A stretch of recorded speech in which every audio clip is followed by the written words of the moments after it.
is going on, guys? What's up? What's up? All right, so what do we got here? What do we got? Let's gonna have to refresh this JASMY chart here for the weekly. See what's going on. Have a look at that weekly close, guys. Looking pretty good. On the weekly, we closed just below the 30-day SMA, which is, I mean, not terrible. We may, as we can see, we're a little green red. We're bouncing off of it as resistance right now. We may come down a little bit, but I think that we'll close this weekly candle probably next week above. I have no doubt about that.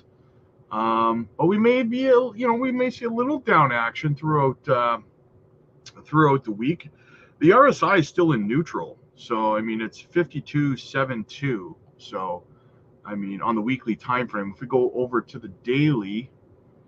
What does the daily look like for JASMY? As you can see, look at that. That's bullish on the daily, guys. We closed just above the death cross that's happening as we speak, right? Now, you may sit there going, Rob, death cross? What the hell, man? No. Death cross tends to be a lagging indicator, right? This one is just reflecting the 100-day crossing below the 200-day. But it is a lagging indicator, generally represents a drop like this that already happened, okay? So don't freak out on me. Chill. If you were over on the Patreon, you would know that because we do technical analysis training videos, right? So we're looking at, right now, we're sitting above the 100-day and the 200-day SMA as support, which is very good for us to just ping pong inside here. As you can see, we went all the way down to 2 cents, 2.9. And then wicked all the way back up and closed above the 100 and the 200-day SMAs. Very, very bullish. So, start of a new candle. And on the daily, the RSI is cooled a little bit. It's down to 62.2, just a little over the neutral, right? But we can run nice and high on this, guys. So there's some room for growth going into the next 24 hours at this point. Let's go look at Bitcoin's weekly and daily close, because that's just as relevant, right? Just as relevant, guys. Just as important. As we can see, look at that. Beautiful close above the 30-day SMA on the weekly time frame for Bitcoin. That is very good, guys. Now, we may retest it. We may retest it as support, right? And that would be down around 63,941 for the weekly, the 30-day SMA. We may come back down there and test it as support. Not a big deal. Just another DCA opportunity, right? If we go to the daily on Bitcoin, what do we got? Look at that beautiful daily. Remember this, guys? Remember we were down here and we're like right here, and I told you guys, look at this beautiful call we made down here. I said we were going to wick down inside this golden zone here, golden pocket, and look how perfectly we did that. Good memories, guys. Good memories, right? We came perfectly down there, then used it as support, and we have steadily V-shaped climbed our way right back out of it again. Absolutely gorgeous. And look, we are nearing the top of this channel, this descending channel for Bitcoin on the daily and the weekly time frame. Absolutely beautiful, guys. Absolutely beautiful. We actually have, look at this double bottom, triple bottom we actually have here. Boom, boom, boom, right? And then working our way up out of it now. So very, very nice chart, guys, in my opinion. It's looking good. So yeah. We got to smash this, guys. We got to get above 70,000, and then it's open season. That's what we want to be watching for. But so far, this has played out so perfectly to what we've been calling. As you can see our calls on the chart as we've gone along here, right? So absolutely just beautiful the way it's played out. Let's get over to the chat and see what's going on. WF Capital, I'm here, brother. Not missing this one. Nice, my man. Make sure you hit the like and subscribe, guys. WF Capital got 5,070,000 Swift now, too. Nice. That is a juicy bag, brother. I love seeing it. I love seeing. Congratulations, man. William, what's up, buddy? Good to see you, man. I'm pretty sure I saw you this morning too, man. I'm pretty over on the Patreon. I saw you, man. WF Capital and 1,879,000 Veracity. Nice. I am big on Veracity as well. Definitely. Hey, all. Cheers to this community. Nice. Thank you. Thank you. Thank you. Welcome. Welcome. Welcome. I feel like I haven't seen you in a little bit. Rob the OG just in time. No push-ups for me. Nice. Conch City. No Juicy Jasmy. Chris, what's up, buddy? Can't wait till the fireworks really start exploding. Yes, we're so close, man. We are so close. It's looking fantastic. I'm definitely excited about it, guys. I'm definitely getting geared up, getting excited. I don't even know what to say anymore. It's so exciting. Boomer, what's up, buddy? Funky dip and trippy weekend pump coming.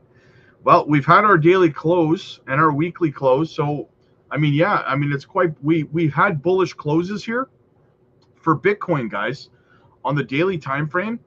Bitcoin needed to, for further bullish continuation, we needed to close above right about here.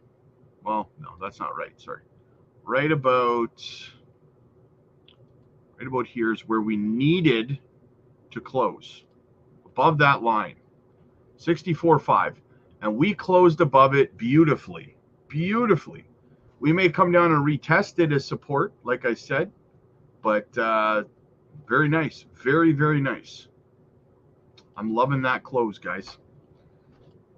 I haven't been around in the chat too much because I have a sick family member, but I try to watch the video afterwards. Well, I'm sorry to hear about the sick family member. Hopefully they get well soon. We don't like having, our family members sick, obviously. So hopefully they recover. Hopefully everything is fine. We're a family here. We care, right? So yes, hopefully they get well. Also, guys, I'll probably have to mention it a couple times in the video or in the stream because some people are just coming and going. So I've decided over on the Patreon, guys, I have to limit the amount of people that can come over to the Patreon because it's getting to a point where it'll be too much and I won't be able to give everyone the attention that they require and deserve. So it has, I want it to be fair. I want people to get the fair attention that they need. So if you want to get in over there, guys, and get your coaching sessions, get your group video calls in and stuff like that, get the crypto giveaways, the swing trade, all the stuff that we do over on the Patreon, the spots are now officially limited. So you better get over there post haste because it's been exploding. It's been exploding, and I need to make sure I keep it at a level that I can keep up with it, right? So get over there, guys. Limited spots available. The link is pinned in the comments. Super D'Angelo, what's it, man? I gotta say, first off, I love that picture, man. Purple Pepe, that's awesome. I love Jasmine. Also, I'm loading up on BioCrypt on Solana. Let's have a look at that. I've never heard of it. You got me curious. I'm gonna look at it. BioCrypt. What is BioCrypt? I'm in a good mood, guys. I don't know if you can tell. I'm in a good mood. So, BioCrypt.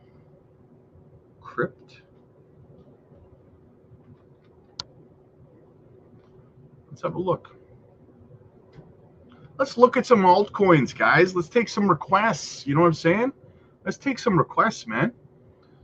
What do we got? Market cap. Wow, 175,000. That is a low market cap, man.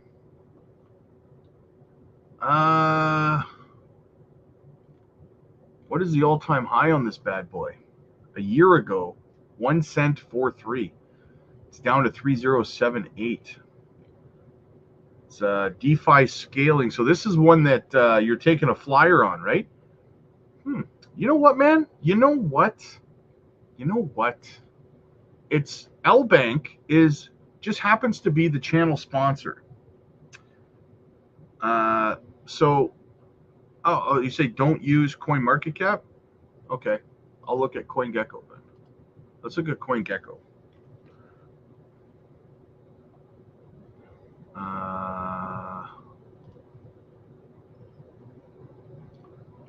Is this the one you're talking about? Or BioCrypt X?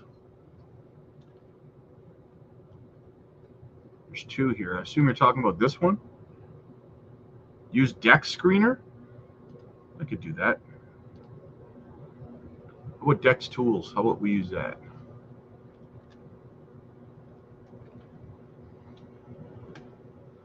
On Solana. This is the one you're talking about here.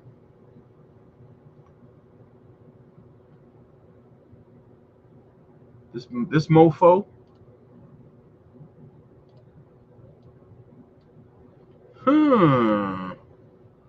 What do we got? A $519,000 market cap.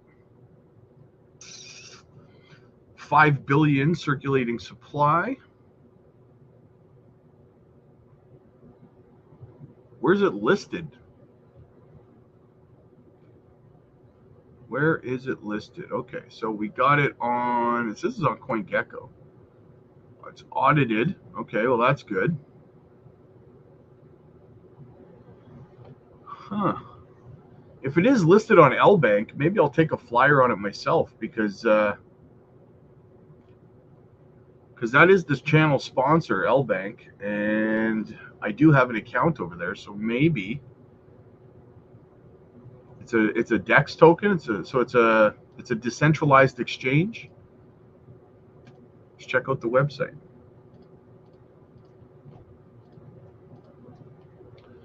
Oh yeah, BioCrypt. Phishing warning right at the top. Please make sure you're visiting the right website. 50% profit sharing. Microsoft partnership. I'm going to have to look deeper into this Microsoft partnership.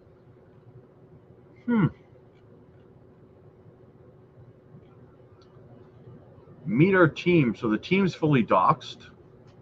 That's bullish.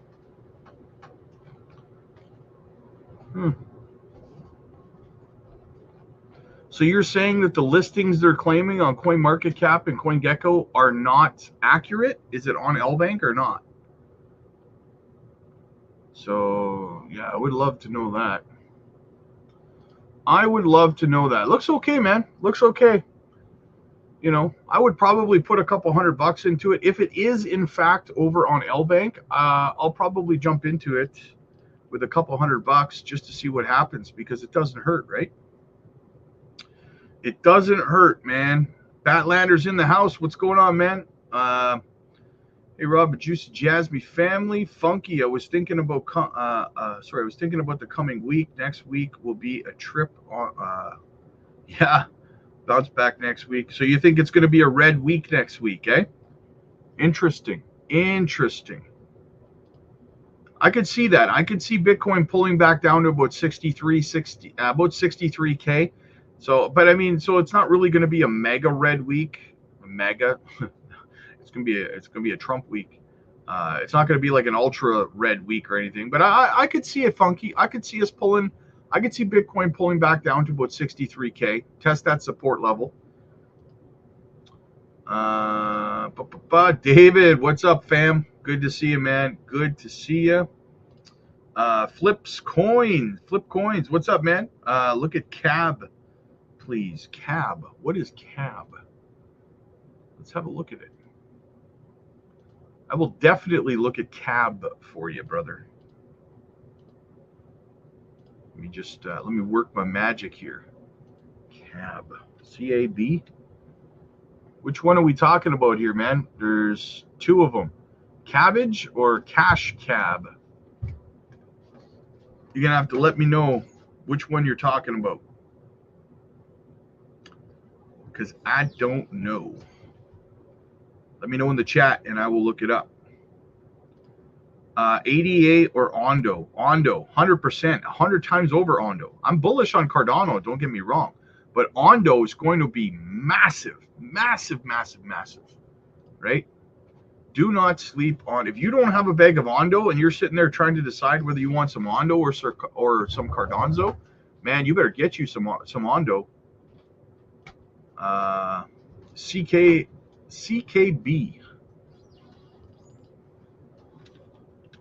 Let's look at CKB, Nervos Network. This is one we brought to the members. I believe we brought this to the members of the channel about 2 months ago, I want to say. It's diving right now. It's having itself a little bit of a dive at the moment.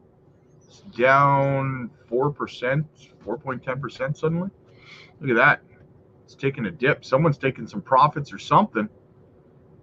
They're Certec audited, no max supply.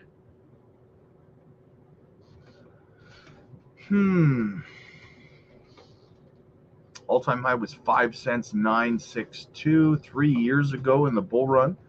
Mineable, it's a platform. Proof of work. Categories.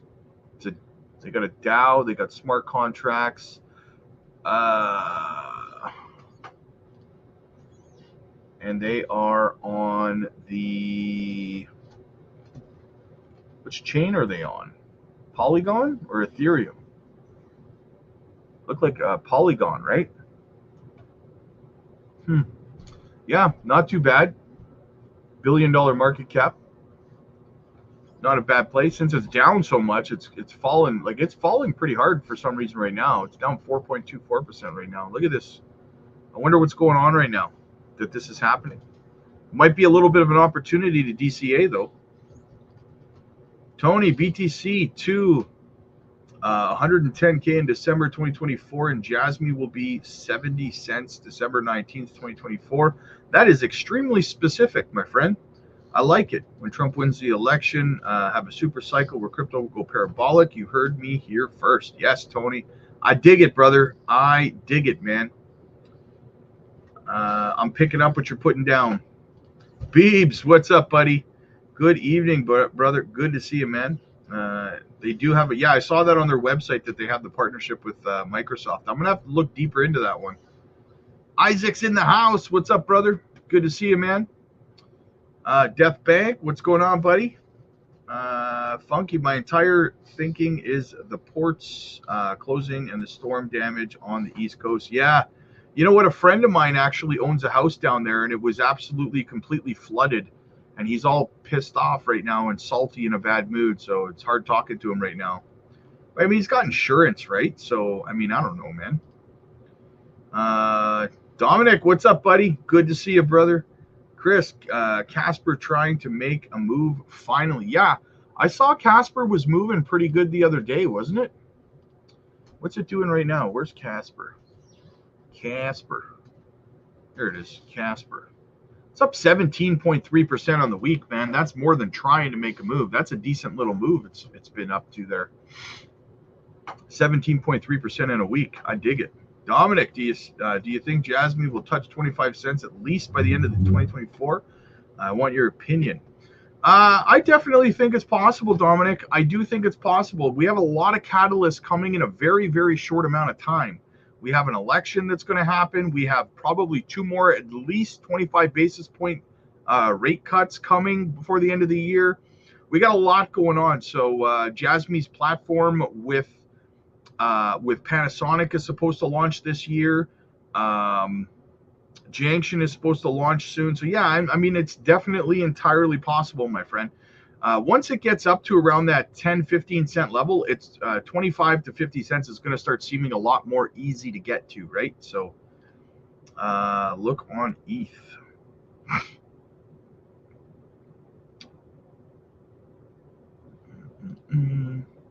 Casper finally trying to recover a little. Yeah, Casper took a pretty big hit there, with the hack. That sucked, man. My fear was that it was going to suffer the same fate as Harmony 1, right? Harmony got a hack in the similar hack in the last bull run, 2020, I think it was, and they never really fully recovered from that, to be honest with you. Beebs, Robbie is still going to have the XCN guru on. Wes, yes, Wes is coming on tomorrow. It's coming on tomorrow. He's got some juicy details for us too. Del Boy, the U.S. election will have no bearing on crypto. I disagree with that. If you go back and look at the history of every election year, it has had a massive impact on crypto. What you thinking about Miria? I love Miria. Miria is one of my biggest bags. One of my biggest. I'm mega bullish on Miria. I'm so glad I got to get Miria at these prices. I think Miria is going to be very similar. It's going to play out very similar to how Gala performed in the last bull run. Gala went from where Miria is to around 80, I think 82 cents. I think Gala got to. I don't think that Miria is going to get to 82 cents. I think 40 to 60 cent range is more realistic for Miria, but I'll take that based on the prices it is now. Oh, I'll be a millionaire in Miria many times over. There will be a super cycle for crypto, but it's not now, guys. Be wary of people claiming super cycle like the last run when people need crypto. Yes, you're absolutely right, RJ. You're absolutely right. Once you start seeing people like BitBoy hop on a channel and start talking about super cycles and it's not going down and don't sell anything, that's your signal to sell everything, right? Right? Beebs, are you still holding AI tech for the run? Yeah, of course. 100%. 100%, man. Venom, what's up, buddy? Dominic, brother, what do you think about Bonk? It has never experienced a bull run yet and has done amazing percent. I think Bonk will have I've said this multiple times. I think Bonk is going to have a similar bull run to what Shiba Inu did in the last bull run. I think there's a lot of, I mean, the bulk of the gains for the bulk of the ROI for Bonk has already happened, but they're still going to have, it's still going to have a massive run in the parabolic part of the bull run. It's going to be one of the top tier meme performers in this bull run. Don't forget, it still is on Solana, right? So I think Bonk will have a fantastic run. I do not hold any, for full transparency. I don't, but I think it should do very, very well. So hopefully that answers that. Is 1-0 breaking possible? Oh yeah, for sure it's possible. I'm confused, Rob. You mentioned JASMY could hit 25 cents. However, your headers keep saying 60 cents. Yeah, it's because I was asked about the end of the year, man. Somebody asked me if it could hit 25 cents by the end of the year, right? So time frames matter and details are important, right? So got to keep up, man. Got to keep up, brother. All right, what else do we got? So I guess we should start getting into some of the news here, eh, guys? All right.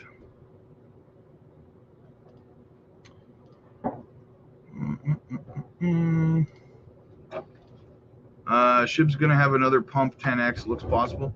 5 to 10x for Shib. Yeah, I could see that. Yes, end of the year was my question. Thank you, brother. No problem, man. No problem. I get the fries that'll cross your eyes, man. Beebs, a lot of people are pumping up Sui. I believe they're doing a token unlock this week. And yeah, it's going to be, I think that here's the thing with Sui though. I'm pretty sure in December, I don't know if it's December or January. I'm pretty sure Sui's doing like a massive token unlock in that time frame, somewhere at the end of the year, the end of Q4, beginning of Q1. I think they're dropping like 40% of their supply or something like that into circulation. So if you want to get into Sui, that would probably be your good entry point at that time, in my opinion. I'm gonna watch it, and if they do it, like I was reading, that's probably when I'll take a position, when they're dropping like 40-50% of the supply into circulation. I'm not gonna buy it before they do a massive dump like that, right? Andrew, Miria or KASPA, which one's better? Man, that's hard, brother. That's hard. Why you gotta do me dirty like that, Andrew? Why you gotta do me dirty, brother? Those are both two of my top holdings.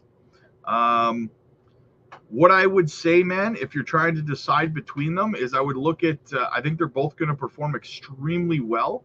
So I would look at which one has the lowest market cap, and I'd probably look at that as the best return on investment. So it depends on so many factors, right?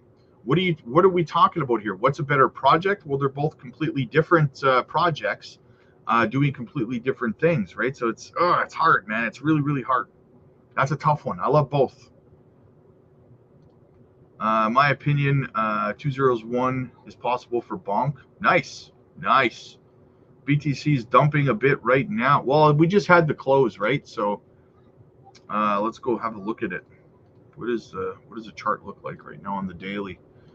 Yeah, I mean, like I said, throughout this week, we could come right back down here and test this 64K level now, right? This is where we needed to close above, and we did. That was the next step for the people who are impatient. The next step was making sure we closed the weekly above 65K, and we or 64.5, and we did that, right? Mission accomplished. Now let's ride out the next week. We could come down and retest, and then come right back up again before the next week is over, right? So I need some suey. Yeah, no kidding, eh? No kidding. Anthony, hey Rob, good evening. What a time to be alive. Yes, finally, guys, right? How long have we waited? For this bullishness, right? The bull run to kind of kick in here, man. We've been waiting for quite some time, and it's nice to finally be here. Oh, we got a little bit of a surprise for you guys. Check this out. Pow, brother, how you doing, man? Hey man, I would have responded to you earlier, but I was actually doing a JASMY deep dive. I haven't done a JASMY video in like 2 or 3 weeks, and I found some key things that was presented to me from Lil Bidman and a couple other guys, and I thought I would expand upon it. So it was perfect timing, actually.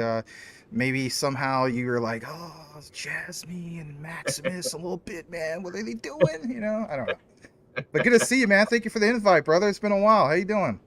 I'm doing good, man. I miss you, man. I was like, hey, you know what? I'm going live. It's Sunday. I'm gonna see if Max is around. It'd be nice to chat with him, right? Yeah, no doubt. I work every day, and some people miss the live shows and so on. So, lately I just, been doing like the recordings because it's just, you could do the recording, you get it out there, and then, go back to work and so on. So, how it goes. Yeah, I know, man. I'm thinking about leaving the bar so that I can recommit to doing this more full time. So, I don't need. I'm not working at the bar because I need the finances. So it's eating up about 100 hours every 2 weeks out of my day, out of my time. So No, might I be. hear you. I've been scaling up as well. The whole thing. I didn't mean to cut you off, but I've been investing more time on putting out more content and so on, and I've been seeing on the analytics like it's scaling up. It's kind of like we talk about mining. So it's like I'm mining myself. Like I'm watching the channel like scale up or whatever. I don't know. Weird corny analogy, but I wanted to get your thoughts and your feelings on the market sentiment, and where do you feel we're at? Are we about to take off over the next few months, or where do you feel that we're at? I absolutely feel like we're gonna take off the next few months. I think October is more than a buy the rumor, sell the news event. I put out a video earlier today. Yeah, it's a deep dive, but it talks about, for example, all these key things in regards to regulations and regulators, the meetings. So for one, we got the Fed key dates coming up beginning of October. I think there's a key meeting that happened. It's going to happen actually tomorrow. Yeah, tomorrow. And then there's other key meetings obviously in the beginning of October, but it's across the board, right? All these things going on in October. And I think it's a regulatory push because we've already had all these test pilots for numerous things, right? And then now you're also seeing, I don't know if you saw that one lately. I'm not a fan of her, but Maxine Waters had the whole thing of, hey, let's strike a deal of reaching cross party lines, and it's like wow, like something is finally happening. I this will be my second bull run, and I remember last time around, it's like you would hear the possibilities, and it's like now it's no longer just the talk of possibilities. Like there's actually something going on.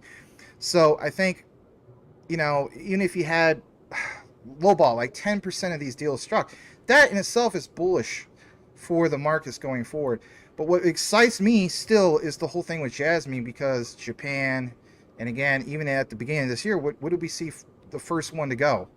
It was JASMY. I mean, like, we did a 15x since Binance US, and I still think they're going to be the next ones. And you know, if you have time, I could give everybody a little teaser of this video I'm going to do. We got time for you, brother. Yeah, it's really good stuff, because like this thing of Panasonic and JASMY, like some people are like, oh, you know, you got a Panasonic partnership, those are old news. Guess what? That is not something to dismiss with old news. There's other key findings I got into, and I was blown away. I was like, there's a big event coming up in January 2025 in regards to the automotive industry. It's not a super long video. If you don't mind, we could play it for, you know, the community and so on. This is why I made a video on this in a deep dive, because it's like, man, you know, I saw your little clip, your short that you did about how Hara is killing it. You know, he's going out to all these different events. You know, he's doing the footwork, right? So he's going to be at this thing of, you know, in Dubai, obviously. And then, but it's not just that. It's like JASMY, like, even if he didn't have anybody representing JASMY or Junction, it's IoT is going to shine so crazy this coming January. Anyway, if you got a chance, I could put it up on the screen for you, and or if you want, I could just send you the link. You probably got better internet than I do. Okay. Yeah, let me just, I got it fast forward to the key area. It's about a little over 10 minutes long, but I'm telling you, listen guys, if you're really into JASMY, you should listen to every single thing being shared here, because it's like, oh my gosh. I mean, it's just, I seem excited. I am so excited because I'm like, I could finally taste it. Like, oh, we're so close. Yes, exactly. I was just like, all right, this is the time to do a JASMY video, you know, and then you sent me this message. I was like, all right, cool, you know. Gavin Mail, shout out to him. He wanted me to do an X Space with him at 7:30, and I have plans at 7:30, but I can at least be around for a little bit to do this with you guys until I have to get going. But yeah, I'm gonna share this on the screen. And brother Rob, you've been killing it, man. I always tell people from my community, I'm like, hey, if you want JASMY, daily JASMY coverage, Rob's your guy. So, you know, shout out to you for doing that. But yeah, I'm gonna pull this up, and you know what you're gonna see right here, I think it's definitely worth pointing out. I mean, it's this thing, it was actually shared at the beginning of the year, but again, this event that's coming up in January. And then in my outline, I talked specifically about what is it, CES, and there's like wits in CES. Anyway, we're just gonna play it. Listen to this, guys. It's really good stuff. Here we go. You're in the C-Space studio with me, James Kotecki. We're here at CES 2024, and we are not alone. We're joined by Andrew Poliak, CTO, Panasonic Automotive Systems of America. Thank you for joining us. Thank you for having me. So Panasonic Automotive Systems, what does the brand mean here in 2024? Can you give us some context? Well, we're over 50 years contiguous exhibitor here at CES, so it's a great place for us to be. We have a long, storied history here, and it's exciting to be here. Over 50 years? Over 50 years. I know that this is the 100th anniversary of what is now known as the Consumer Technology Association. Correct. But I think CES itself is probably about 50 years old. You're the OGs, one Yep. of the OGs for sure. Yep. So tell me about Panasonic's role in the automotive industry specifically, and kind of where you sit, Sure. the scope of where people might be experiencing things that you produce. If you've looked at a screen, looked at a head-up display, listened to audio, looked at a camera, likely you've interacted with our technology. Okay. So we're in all the major OEMs globally, and we've been in everything from navigation, rear seat entertainment, augmented reality HUDs, all kinds of things. And you're the CTO. What are the are there certain kind of major technical challenges with making things that go in cars that people might not think about? Oh yeah. That you have to think about every day? Yeah. You know, everyone wants that consumer experience in their car, but if you think about the challenge you have to deal with is chips that would be available in your latest smartphone today, they'll spin an automotive version of them, maybe at the same time as they deal with their newest electronics.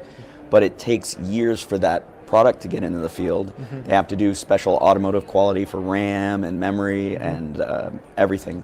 Those technologies take a long time, so you really have to still make something that performs for 3 years ahead or 5 years ahead or 11 years ahead. And that's a challenge. That is a challenge. And are you dealing with things that people might perceive of as, just kind of entertainment, or are you also integrated into safety features that are essential to the operation of the automobile? Absolutely. There's an up integration happening in vehicles that create a whole brain.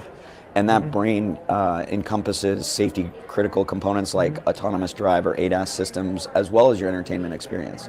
And if you think about getting a little technical geeky for a second, if you think about the fact that when you have this like a camera system that's helping to drive or a sensor system, a lot of times they want to use those same cameras for maybe viewing around the car remotely from your phone. And that usually passes through that entertainment system. So there's such latency. If you have them in different boxes, it's very difficult to reuse some of those cameras and sensors for other experiences like augmented reality HUD. So by up integrating them into one box, you can really create that low latency experience. And it's such a challenge because it all has to work perfectly. If I notice it's working, there's something wrong, right? If I just get in my car and I don't think about it, that's a good day for you. At the same time, it has to work in terms of safety as well, because it's not like it's a speaker in my house where if it doesn't work one day, I'm just annoyed. If it doesn't work, something worse could happen. So you have to be on all that. So if you're thinking about all these issues, and you're also having to think because of the chip issue that you mentioned, 5, 8, 11 years out, this is the place to prognosticate about the future. So tell us a little bit about the vision for, and maybe you can contextualize this with kind of the best that we can do today, but what is generally some components of the vision for how we will be moving around in vehicles in the future? Yeah, I mean, one of the things is to shift left that development cycle so you'll have the same experience in 11 years that you'd be having on your consumer device in your car. So doing things that we can do to decouple the hardware from the software, bring the development earlier, means that you'll make upgradability, not just software updates, but hardware upgrades that will be possible over the life of your vehicle. So in that way, whether you're being driven around and entertained in your second space, realistically from your home, your car becomes that second space, right? And I'm sorry to interrupt that. Is there a bring your own device capacity to this where if I go on a plane, sometimes it seems like planes they just forgot about updating the screens. They said everybody's carrying something in their pocket that's probably better. So we'll just integrate and make Wi-Fi really good so you can use your own iPad or smartphone in the plane. Are there thoughts about things like that? Absolutely. Apple just announced the ability to stream Dolby Atmos over CarPlay. And we're a premium audio supplier. We had a lot of announcements with Klipsch and Infinity and ELS and the Fisker Ocean. So those premium audio systems, you'll be able to make a car environment sound better than any home theater you can. And that will be with that brought-in device that will bring the content in your connectivity. But realistically, an OEM doesn't need to bring your own device if you have 3 things. You need to have upgradability in software and hardware. You need a dedicated connectivity module. And you need an app platform that can bring your latest apps. If you have those, you really don't need a device. It's just having those things, even in a plane, becomes sometimes difficult, right? Let's talk about autonomous vehicles, self-driving cars. It's a topic that's been at CES for years. How does that play into your vision? Are you preparing for a future where most people get in the car and don't have to drive it because it drives themselves? Because obviously, again, you have to set this vision a few years out from where you want to go. So where do you see it going? Yeah, absolutely. We're prepared for that. I would say this window we're in, I call comfort ADAS. So as cars get more control, doing things that will let people feel confident that their car is piloting them the right way. The first time that happens, they're a little freaked out, and then they get used to it. Exactly. So things like our augmented reality head-up display, you think in an autonomous vehicle you wouldn't need a head-up display because you're, except for maybe entertainment purposes. But showing and highlighting that stop sign or that car in front of you or that pedestrian going across, so you can feel confident that your car sees what you see and it will behave the way you expect it to, will build that confidence to let go of the steering wheel and allow the car to pilot. So we're preparing for it. I don't think it will mature as fast as people thought 5 years ago. But there'll be this in-between stage that we focus on some of the comfort ADAS and then go from there on.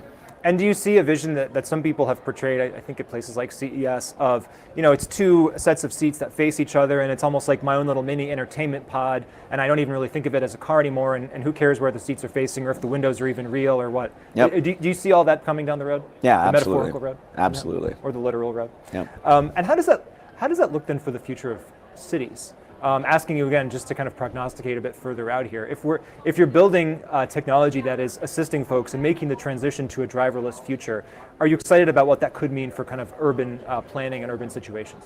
Yeah, absolutely. I mean, even again, going to that in-between stage, I'm a cabinet member with something called the RAY, which is the JASMY Anderson Foundation that builds smart roadways. It's a 501(c). Interesting. And they're doing things like signal phase and timing, where you can just set lights to green as you approach them. Like Kia in Georgia, where I'm located, they actually have made all their trucks where when you get off the freeway, it turns light green when it goes in to deliver the deliveries to the factory there. And that whole roadway becomes smart, and you start planning for more optimal drives. So this is, I've not heard about this. So this is a situation where I'm driving toward a stop light. It's maybe red, but theoretically there's no one else coming, right? So it knows it's totally safe for this light to be green. So it's not just on a dumb timer. You can just say, just keep going, there's no one else coming. You're well, fine. it'll actually turn the other side red, turn it green, and you just keep going.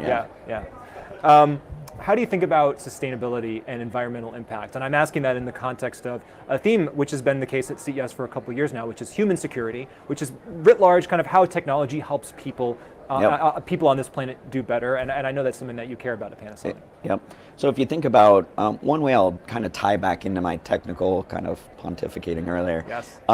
Shifting software left often means decoupling it from hardware, and that means by making it that developers can develop prior to having their first sample of some hardware device. Means you're not building more samples, you're not shipping them around the planet, you're not wasting precious resources in silicon and boards and everything. You're really unlocking people to be able to develop without hardware. And then know that software will then drop right onto the hardware and run. So we've been showing at Amazon's booth, we have something that we call our virtual skip gen. That's allowing you to develop automotive applications and even safety applications that you could run multiple instances in the cloud on AWS, and you can have testing, millions of miles of road, millions of use cases tested, all without having a single piece of hardware. So it's really helping from that green impact, and yet still tying it back on the technology side. Has the company Panasonic had to go through, or is still going through, a mentality shift around some of these things? If we're talking about decoupling software from hardware, I mean, I think of Panasonic as a hardware company, at least historically. Obviously, it's doing all of these things. Have you had to kind of lead some mindset shifts inside the organization? Absolutely. So prior to Panasonic, I've been here 8 years. Prior to that, I spent 20 years in operating systems, hard real-time operating systems and software. Never touched hardware except for how it interacted with the software. So, but I love the hardware side, and yes, we're a huge manufacturer, so that's one of our global manufacturing footprint is what makes us so strong, but absolutely getting into the software is key. Andrew Poliak, CTO, Panasonic Automotive.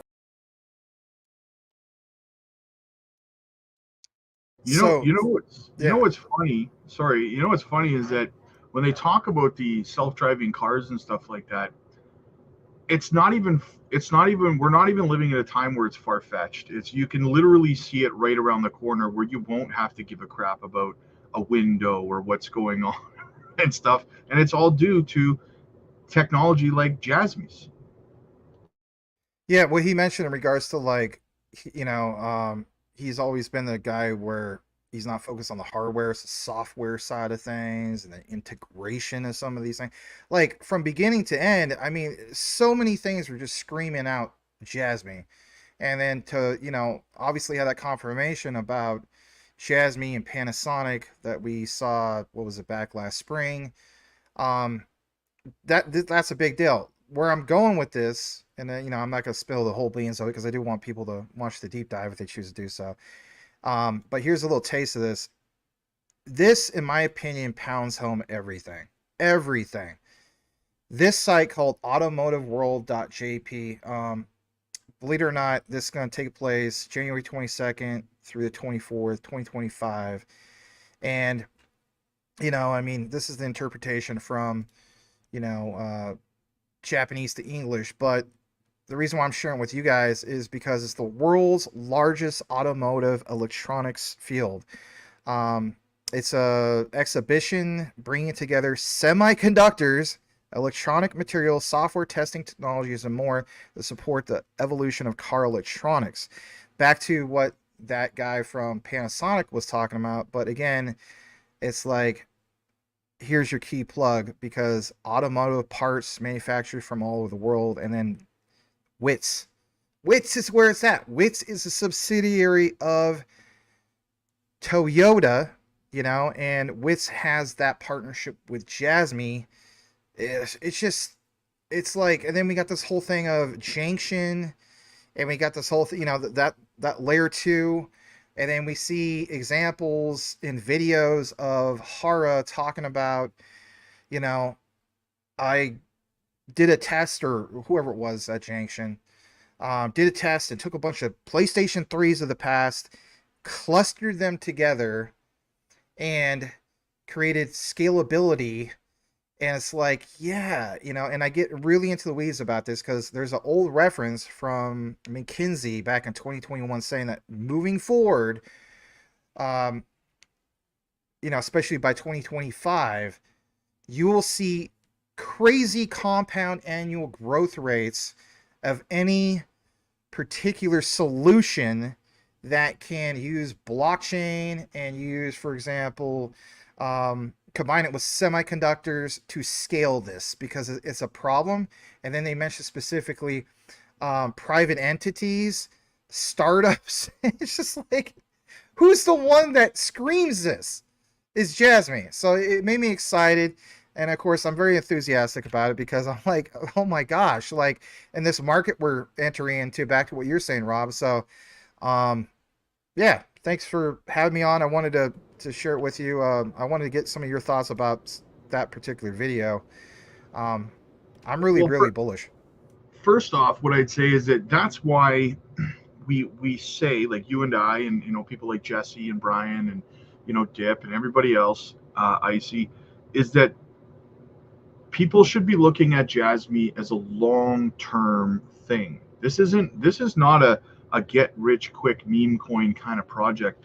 And partnerships like WITS, while they may not have the sexy feng shui of Panasonic or Sony or whatever, can be so much more impactful and meaningful to the long-term prosperity of a project, right? That's why doing research and deep dives into some of the partnerships with projects you might not know on their face are very, very important. Yeah, no doubt. I mean, that's the way I look at it as well, because there's so many things that this is tied into. You know, it's like people talk about the utility of JASMY. It's like, you know, two common things I just want to point out real quick. Yes, I'm aware that JASMY is the ERC20 token. Guess what? Quant is also ERC20 token. Gilbert Verdi and a Quant use this analogy. You got to look at, like, the token is the key. You know, stop looking at it just like, oh, it's just a token. It's the key that opens up, all right, a whole suite of products, right? In this case, for JASMY, it's like, look at this whole thing of IoT. I mean, this is just one example in regards to autonomous driving and, you know, the sensors that are, you know, connected to that and so on. And, you know, what you saw at the end of that video is talking about a little bit about like augmented, you know, reality. That's another dive I'm going to do, but that is just, again, like tip of the iceberg stuff. I mean, and again, you know, I know that we're talking about JASMY, but even like with Quant, like the way I look at it is like with the Overledger, it's like, again, the QNT token, yeah, it's ERC20, but it's just a key that accesses a suite of their products. So, you know, it's like, yeah, I cover both of these.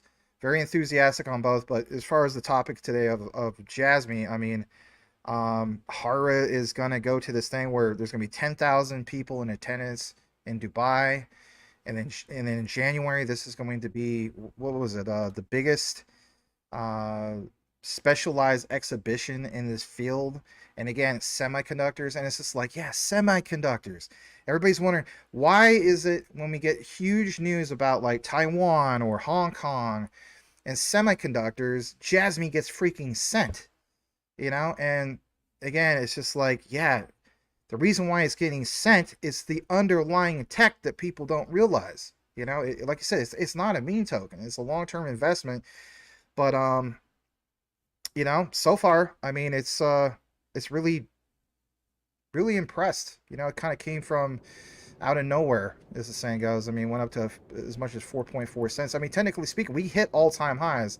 People look at, you know, things like that and they say, no, we didn't. You know, all-time highs is $4.99 a coin.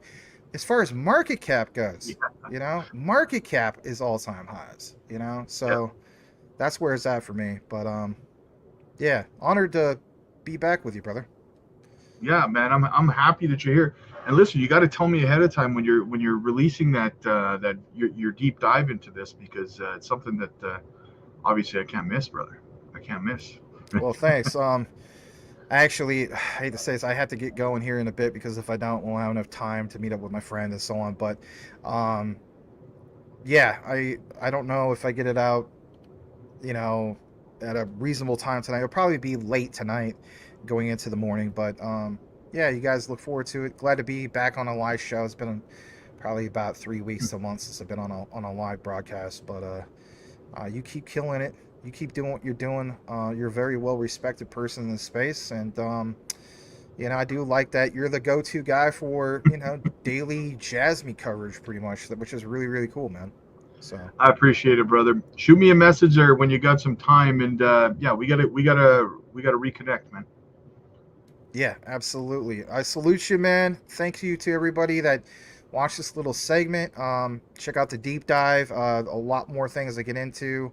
I referenced Lil Bidman, Brian, who you had on recently, from the research community of JASMY researchers, Neo X Tricks, and so on. There's some key things from Neo to really pay attention to in regards to semiconductors. I'm telling you guys, Junction is the underlying plug to it all for scalability, and this plug to semiconductors moving forward. And then you will see the key area of how Hara, like, I'm sure he doesn't want to violate NDA, but like he gives you these little crumbs. And that thing about, was it TSMC and JASM, not JASMY? There's something there. He didn't have to retweet that. He didn't have to touch it at all, you know? And it's just like, yeah. So again, these concepts of clustering, just real quick, clustering existed long before any mention of the Bitcoin white paper back in 2009. So the Sony PlayStation 3 came out in 2006. Okay, so when we talk about Bitcoin is Japan, everybody, I'm telling you flat out, like, I am bullish as all you know what, man. I mean, I'm excited about it. Like, I normally try not to be excited because it creates hype, but when I saw all this stuff, I was like, you know what, man, this solidifies this extremely underrated investment. You know, oh, it's just an ERC20 token. Give me a break. Quant's just an ERC20 token. Give me a break on that one too. But you guys all rock. God bless you all, and keep up the grind, brother. Appreciate it. I got one more question for you. That's fine. Go ahead. I got hold on. Let me see what I got. I got 3 minutes. Otherwise, I'm gonna be late. GT wants to know if you've looked into XCN yet. Remember, I asked you a couple months ago to look into it.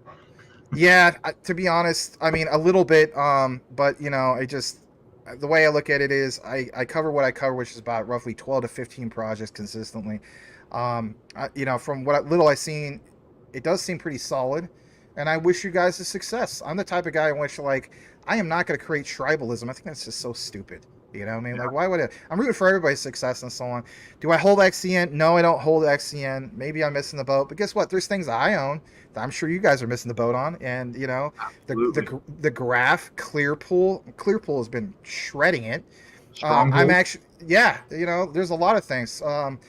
Byte was up like 175% or something like that this last week. So I mean, that's a meme coin, but you know, it is what it is. So there's things I own that you guys don't, vice versa. And you know, I wish everybody success. So I will get you into XCN. All right, brother. You go do your thing, man. Thanks a lot, and yeah, shoot me a message. We'll reconnect, brother. There's no problem. Hold on, there's somebody I saw in here that's got a very familiar double H hockey stick. That I know who that is. That has to be Michael Cornwell. Anyway. Seth? All right. Maybe. I don't know. Maybe it's not. But anyway, I'll see you guys. Take it easy. All right, brother. Alrighty. Gotta love it, guys. You never know who's gonna pop into the live streams, man. That's why we do this, right? That's why you gotta be here all the time, because I don't give you a heads up, man. We just go with it, right? So so yeah, it's awesome to have Max here, man. My brother from another mother. Guys, make sure you go and subscribe to Max's channel as well, because I mean, he's the king of research. You guys know that. Most of you guys know that. Most of you guys already subscribed there. But if you're not subscribed over there, you got to go shoot Max a sub. I'm telling you now, you are missing out very, very bigly on a lot of good research. So let's get back into the news and the chat, guys. Let's see what's going on. We haven't even started, man. We haven't even started yet, guys. What do we got? FTT just popped. Did it? Did FTT pop? Have a look. Let's look at the bubbles.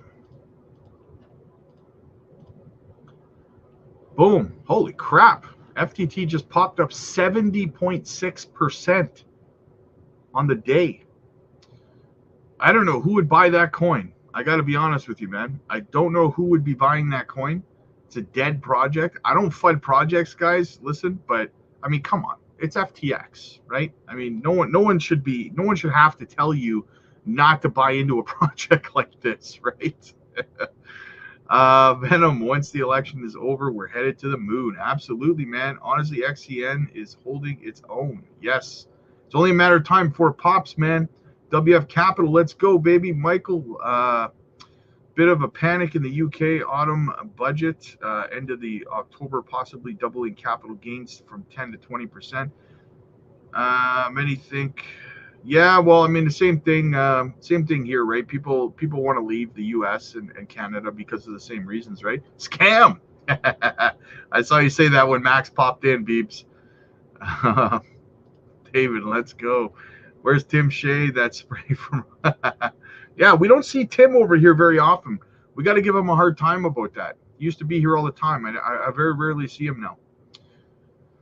FTT up 60% on the day. What happened? It's probably just because they're talking about FTX repaying back to creditors over $16 billion over the next 4 months, right? So Les, at Xmas, if Trump wins, where do you think JASMY shall be at? Thanks. Man, it's hard to tell, Les. It really is hard to tell, brother, because there's a lot of catalysts between now and then that are going to happen. And, you know, it's really, really difficult to know where it's going to go. I'm gonna be safe and say hopefully like 25 cents or something, just to be on the safe side. Uptober, Pumptober. Dado, what's up, man? Hey, brother. The BTC chart you have pulled up, would you consider that macro George Washington? It's very bullish. It's very bullish, brother. Autonomous, yes. Autonomous Ultra Instinct. Little Goku style for you there. I can taste it in the air. Thomas, did we close the day over what we had to for bullish? Yes, we did, Thomas. We wanted to close Bitcoin above 64.5. Here, I'll put it back on the screen for you. We wanted to close above this blue line right here, and we closed very well above it on the daily and on the weekly. So yes, very bullish. Nacho, what's up, buddy? The duo of the century. Nice. Beeb, since both of you are here, I'll ask the question, which will affect our investments? Do you think the feds will orchestrate a soft landing? Sorry, Beebs, I missed that while Max was here. Which will affect our investments? Do you think the feds will orchestrate a soft landing? I don't know. They're already talking. It doesn't really matter, honestly, Beebs. Even if it's a hard landing, they're going to claim that it's a soft landing. It's all theater, right? That's what it is. It doesn't really make a difference at the end of the day.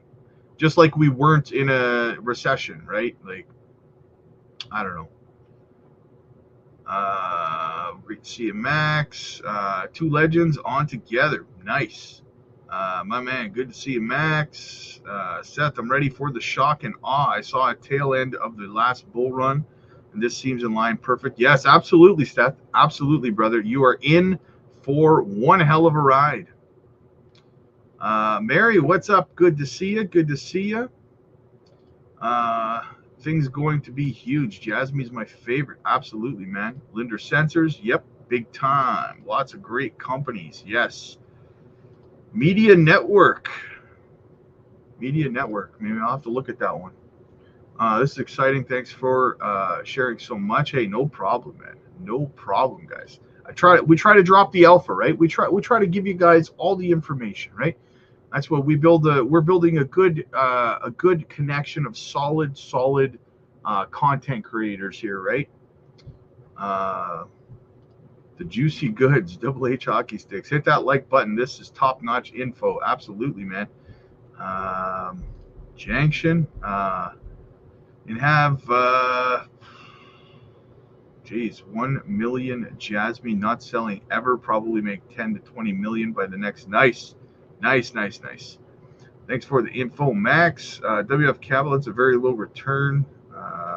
Thank you for that information. Richie Rich in the house, brother. What's going on, man? Yeah, you're gonna have to rewatch it, man.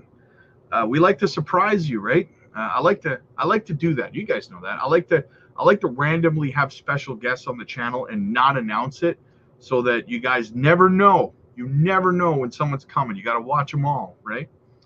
Over the road, what's up, man? In our prayers and blessings. Still going strong, Jasmy people. Love from Thompson and family in the UK. Nice.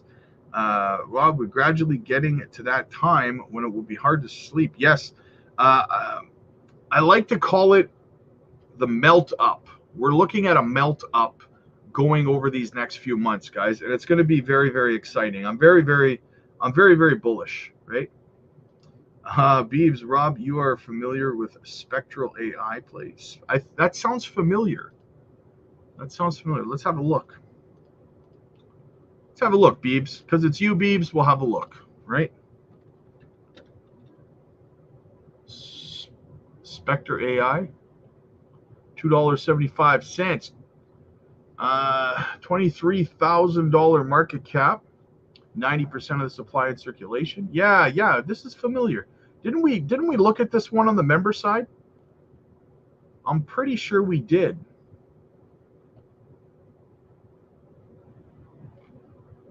All-time high 6 months ago, $4.83. Yeah.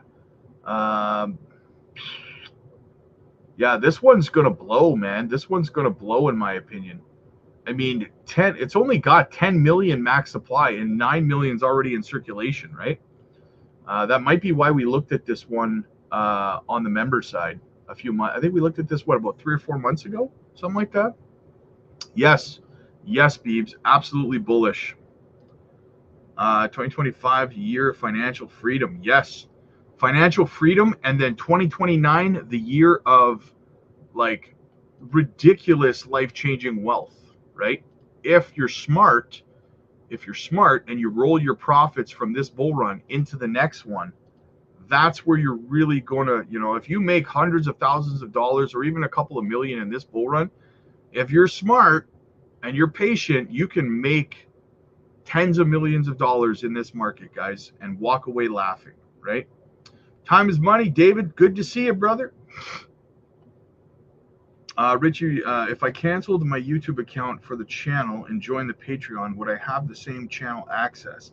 You wouldn't. The only thing you wouldn't have is the members only live streams. You'd actually have far more over there on the Patreon, because we actually do, we do the weekly members only live stream over here as a member. But over on the Patreon, we do almost daily, sometimes twice a day, we do group video calls. So we all get together and we have a massive video call over there. And everyone's able to talk and chat, and I can hear you, you can hear me, I can see you, you can see me. It's really, really fun. People are loving that over on the Patreon, right? We did 2 today, actually, and then I record them. And then I post the recordings on the Patreon as well. In case you missed it, you can watch it over there as well, right?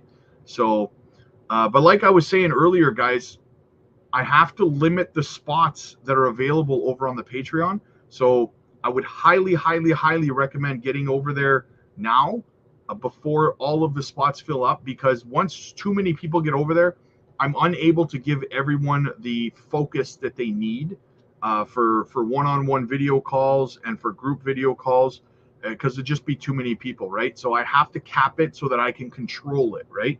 So get over there before the spots fill up, guys. They're filling up fast. Trust me. The Patreon, every morning I wake up and there's like dozens more people over there, right? The live chats 24/7. We do crypto giveaways, technical analysis training, so much stuff. Get over there, guys. The link is down below. Beebs, I'm ready for hockey. Yes, I've been kind of watching preseason a little bit, but it's not the same. You know what I mean? Like, I can't care as much about every game. So, but I'm with you, Beebs. I'm with you, man. I'm gearing up. The Fed Reserve might be looking into another 1% by the end of the year, but only be said once a year. Yeah, I wouldn't be surprised, man. I would not be surprised. Minimum, I think a minimum of at least 2 more 25 basis point rate cuts. That would be the bare bones minimum, in my opinion. But I would not be shocked to see by the end of the year another whole basis point, like a whole 1% cut off. I wouldn't be shocked. Sounds good. No problem, brother. Seth, 50 basis points each time. Yeah, that would be a fantastic Christmas present, man. Right? Fantastic Christmas present. Absolutely, man. That would be phenomenal. All right. What do we got, guys? What do we got?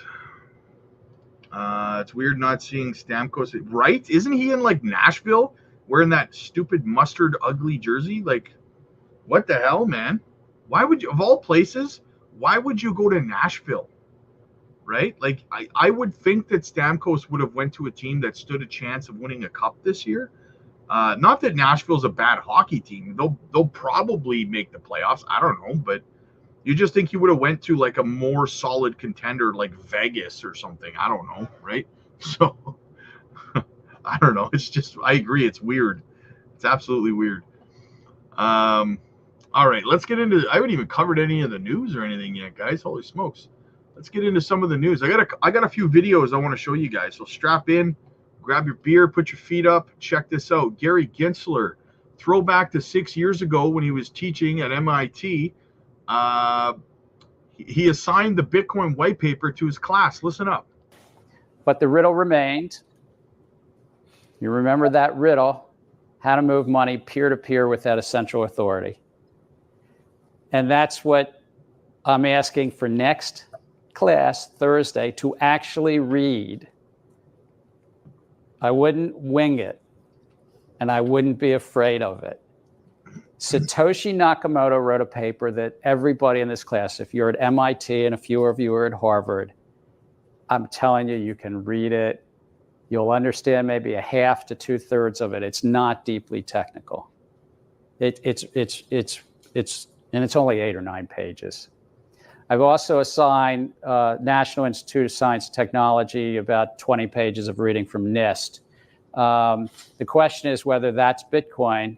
I'm going to skip through the study questions, but the study questions are really about cryptography and HAL append-only timestamping. We are going to get into the nitty-gritty over 3 lectures. I couldn't commit the whole course, the whole semester, but I think 3 lectures Thursday and the 2 next week. Anytime you want to come to see me, Sabrina is somewhere here on the floor, who's one of our TAs, who's a computer science master's student and knows more about all of this. Medors, who was here last week. I don't know if Medors is here, who's part of the Digital Currency Initiative. Over 3 lectures, we're going to try to work through what's the cryptography and why does that matter? How does the time stamping happen? How's this look like? How do you not hate that man? Don't, like, just looking at him is extremely irritating, right? Mr. Burns himself. Dustin, we're devastated here in South Georgia. I'm sorry, brother. I am definitely sorry to hear that, man. I have a friend who owns a house that's been flooded by the storm as well. So I'm sorry to hear that, brother. Our prayers go out to you, man. I hope everything gets better for you. I hope your family's okay, man. What else do we got? Check this out, guys. Turd demons. So if Bitcoin, if this is from 11 years ago, guys. I want you to watch this. Bitcoin was only $100. This guy nails it. Listen to this. To make Bitcoin big and boring so that the majority can start accepting it. So that's why I think we are right there. We have a long way to go in the growth of Bitcoin. And let's now take a look at some possible future valuations. Global hedge funds, for example, they have around $2.3 trillion, under management, a part of which is cash. So we can imagine they might diversify just 1% into Bitcoin. Should that happen, according to my calculations, the Bitcoin price should rise to over $1,000 for one Bitcoin. Argentina, there's about $50 billion worth of paper money circulating, and I do mean dollars, so greenbacks circulating in Argentina. Should the Argentines one day decide, or maybe over time decide to switch that into Bitcoin, Bitcoin prices will rise to over $2,000 per Bitcoin. Gold bugs. Gold is money, but Bitcoin is money too, and it has some interesting characteristics. So maybe in the future, people that own gold today might want to divest just 1% into Bitcoin, in which case we can see prices rise to over $3,500 for a Bitcoin. And then if we've arrived there, I mean, why wouldn't it just keep continuing? I don't see why not, because the more people get involved, the stronger the network becomes, the more entrepreneurs that are there to make things very easy so that even grandmothers can start using it, etc. So let's continue our possible projections. We know that the global shadow economy, for example, has a size of around $15 trillion. This is 2012. If we assume that the volume of Bitcoin today would rise to something equal to that of the shadow economy, so basically the black market would become a Bitcoin-based or a cryptocurrency-based black market. And if I assume then that the Bitcoin price would rise equally so, which we can talk about whether that's a good idea, then Bitcoin prices would rise to around $160,000 for a Bitcoin. Should Bitcoin actually become the new gold? People talk about Bitcoin like gold 2.0, the new gold. They actually use that phrase quite loosely these days. If this really is the case, we know that there's around 155,000 tons of above ground gold. These are the most conservative estimates I could find, the James Turk estimates, and multiply that with the gold price. Total valuation is around $7.2 trillion. So if Bitcoin really does become the new gold, one Bitcoin should be worth around $340,000.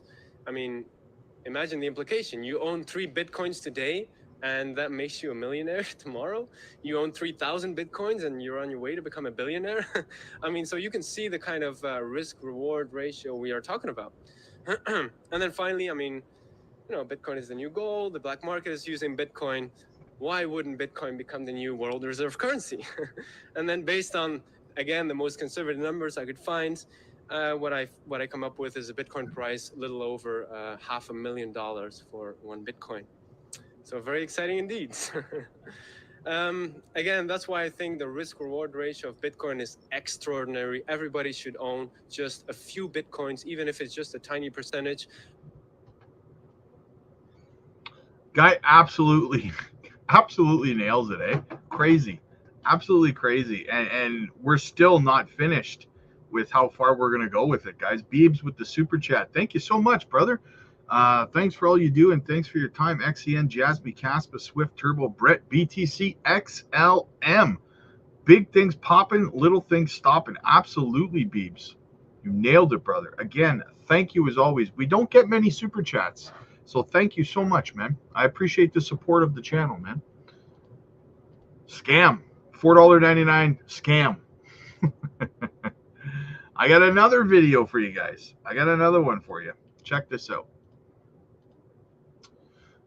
Larry Fink, for the first 3 years, I was a naysayer on Bitcoin. It's the first time we've had an opportunity to talk to you about it, which is Bitcoin, the Bitcoin ETF. We're going to be talking to Gary Gensler, the chair of the SEC, who made that decision reluctantly, maybe even begrudgingly, which was announced just 2 days ago, and we talked a lot about yesterday on the broadcast. How big a deal is that for BlackRock? And this was for you a big switch as well, because you were a naysayer for a very, very long time. Yeah, I probably switched. For the first 3 years of thinking about it, I was a naysayer, and about 2 years ago, I switched. And I'm actually, you know, as I said in the last 2 years, I'm a big believer. Are you a believer personally? Meaning, is the Fink family a Bitcoin buyer or a buyer of this new ETF? Well, now I could do that. I cannot, you know, I don't want to compete with our clients, so I don't buy single assets. I'll buy mutual funds. I'll buy single ETFs. So I have an opportunity to do that now.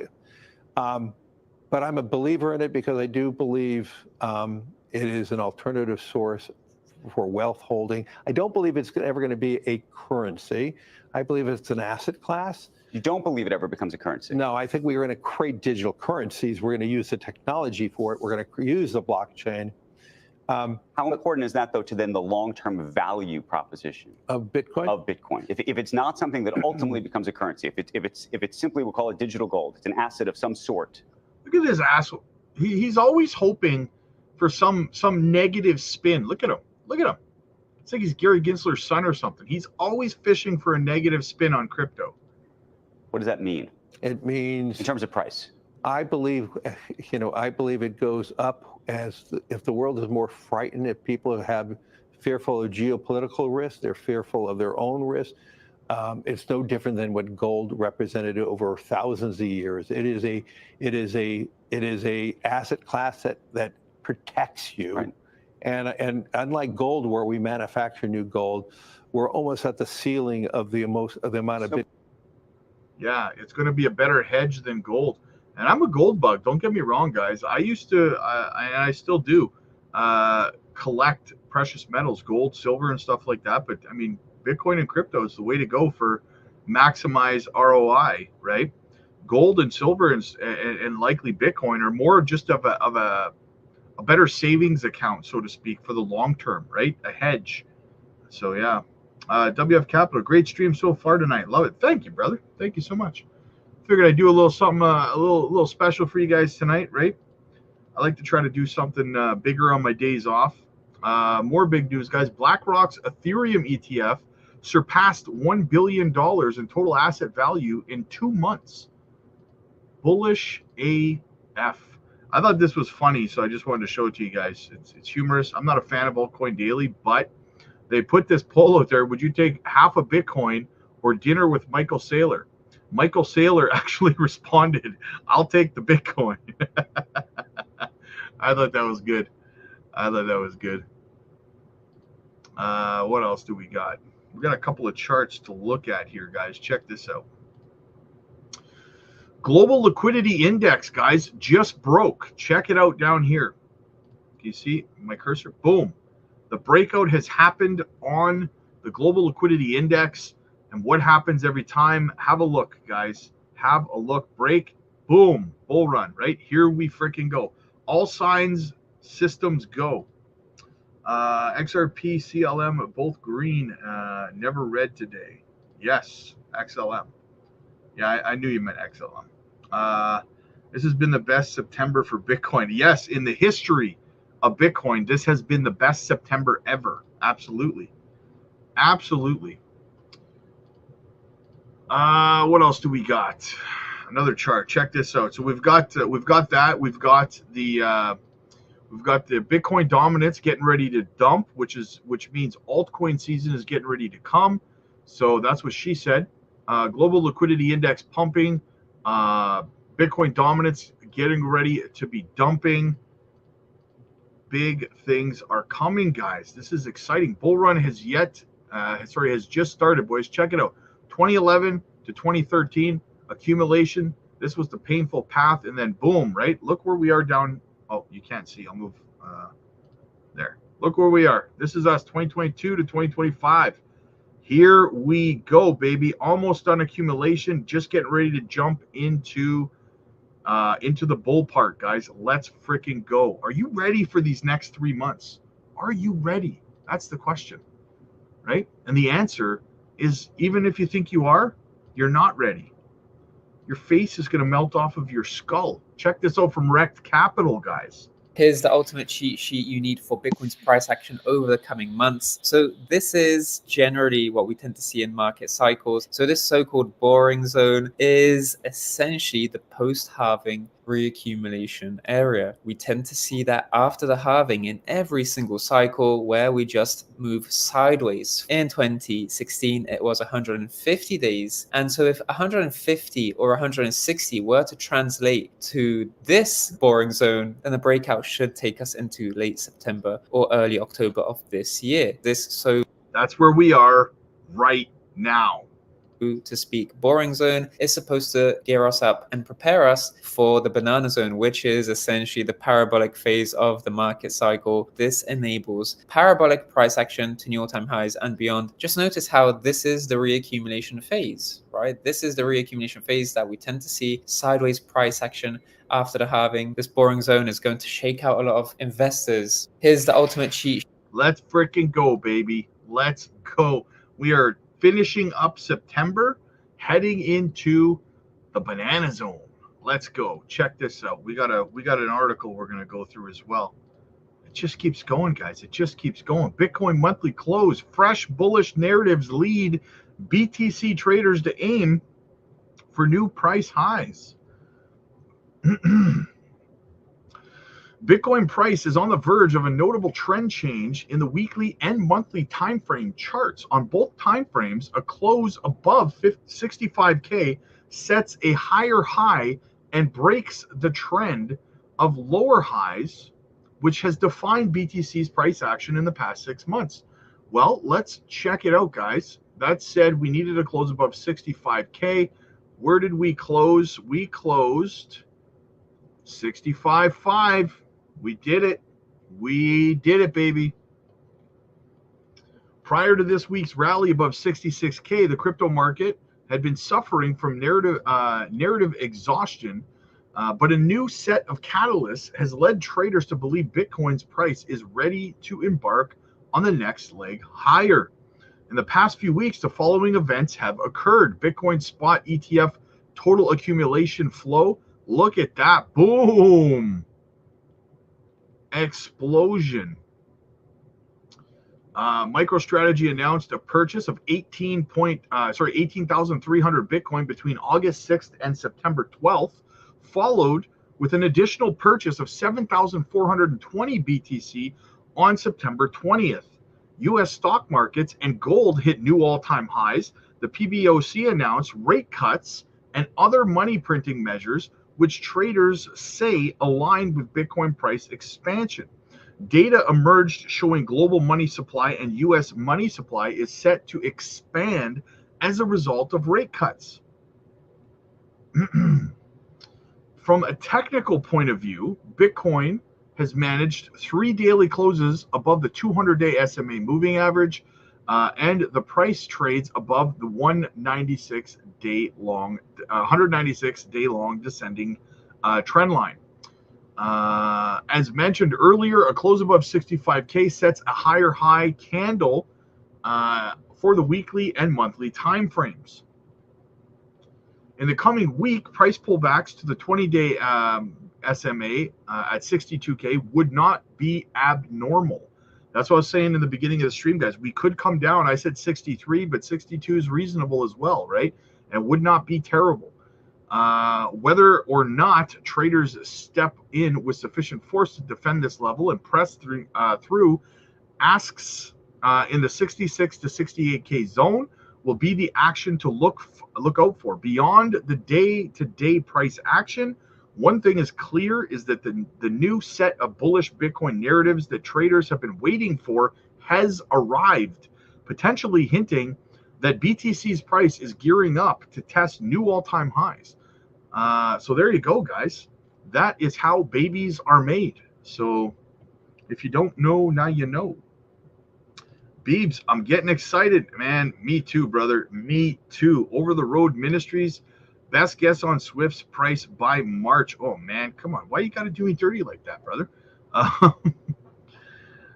But by March, let's say between 5 to 7 cents. 5 to 7 cents. Let's go with that. That would be a safe target. Because we haven't even hit the parabolic part of the bull run at that time. So yeah, something like that. Something like that. Right, what else do we got? Do we got anything else? No, we don't got nothing else, guys. That's it. That's all. Boom shakalaka. We are done. Check out this JASMY chart. Look at that. Look at the daily. We wicked. This is just a fresh daily candle. We came all the way back down on JASMY to 2 cents 315 and then wicked. We immediately wicked right back up over the 200-day SMA. That level, that support level above the 200-day SMA is being defended like crazy right now, guys. I absolutely love seeing that. We're probably, it's very possible we'll test this resistance level at 2 cents 54 either tonight or tomorrow, maybe to open the week next week, tomorrow, right? We'll see what happens, but I could see us retesting this again. Will we break through this week? I guess we'll find out, right? I guess we'll find out. But that's the news, guys. So like I said, guys, listen, again, limited spots on the Patreon. The link is down below. You better get over there before they fill up, because I'm going to be shutting it down at that point. There won't be any more people because I got to keep it so that I can control it. We do the group video calls over there. You guys are going to love that. We do the one-on-one coaching sessions over there. If you need the help, we do it every week. Crypto giveaways, technical analysis training, swing trade opportunities, help with your exit strategies, your portfolio structure, everything in between, guys. Get your butts over there. Limited spots. I'm telling you right now, okay? I know I'm going to hear people saying to me later, oh, is there spots available? I'm going to say no, and they're going to be upset. Get your spots booked in now, guys. I got to get out of here. I'm going to go watch a movie with my little guy. Have yourselves a fantastic Sunday night, guys. And see you later.